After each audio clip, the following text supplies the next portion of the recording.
If you're currently working a full-time job, or maybe eventually you will, you've probably come across something called a 401k. This is when you and your company put aside money that hasn't been taxed just yet, and you invest that money in the stock market. And this money grows tax-free until you withdraw it at the age of 59 and a half years old. Now, by letting your money grow tax-free while it's invested, you're essentially speeding up your retirement savings. But here's a little secret. There's actually another account out there that can offer even more growth and tax saving potential. This is called a health savings account, or HSA for short. So why is an HSA such an underrated investing tool? Well, to put it simply, with an HSA, you get 3 key benefits when it comes to taxes. First, tax deductible contributions. Money you put into this account is deducted from your taxable income. So for example, if your income is $70,000, you're paying maybe $20,000 in taxes. Instead of paying the $20,000 in taxes, you can contribute some of that $20,000 into this HSA. So now instead of paying $20,000 in taxes, you're only paying something like $10,000 in taxes. Now, secondly, it also gives you tax-free growth. The funds you invest grow without being taxed, which means that you allow your money to keep growing and compound every single year.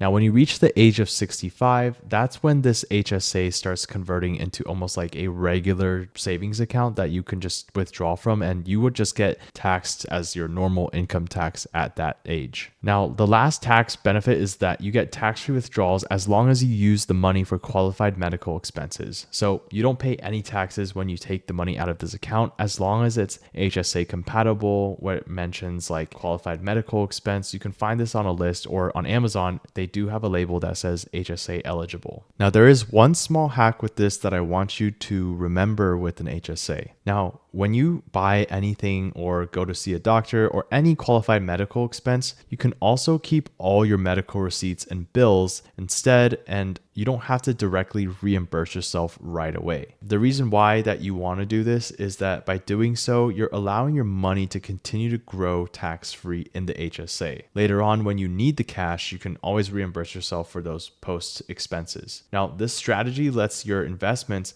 compound for a longer period of time, which overall boosts your overall, gains. So for example, if you contribute $3,000 a year and you invest it wisely, that money could grow significantly over the decades. Now, if you were to like $3,000 and all of a sudden you got like $2,000 worth of medical expenses that you want to take out, then you only have $1,000 to work with, right? If you do $3,000 times 10% versus $1,000 times 10%, you can see that there's going to be a significant difference in growth. So essentially, the more money that you pull into your HSA, the faster it's going to grow. And so you don't want to really interrupt it unless you have to. The only requirement to open an HSA is to be enrolled in a high deductible health insurance plan from your employer. A nice bonus is that an employer sometimes will also contribute to an HSA, so be sure to check out for that. Personally, for me, my company contributed around like $800 a year for my HSA, so that's always a really nice benefit. Now, one real world example I want to walk you through so that this makes more sense is that imagine you're just starting out your post-grad career. You sign up for a high deductible health plan through your employer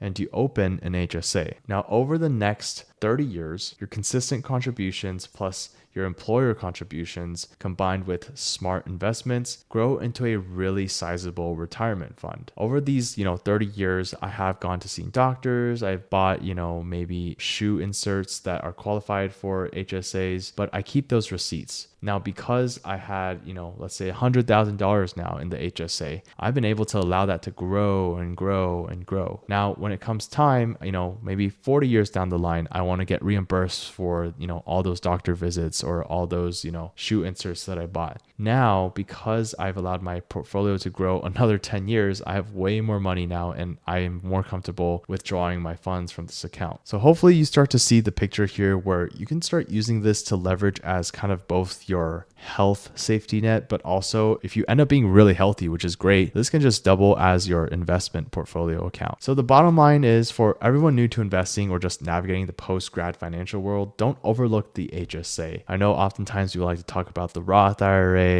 traditional IRA, 401k, but this one is a really kind of straightforward and powerful tool that not only helps manage healthcare expenses, but also boosts your overall financial future in this sense. So the next time you review your benefits package at your, next job, check if you qualify for an HSA. It might just be the most underrated investment account you've been missing out on.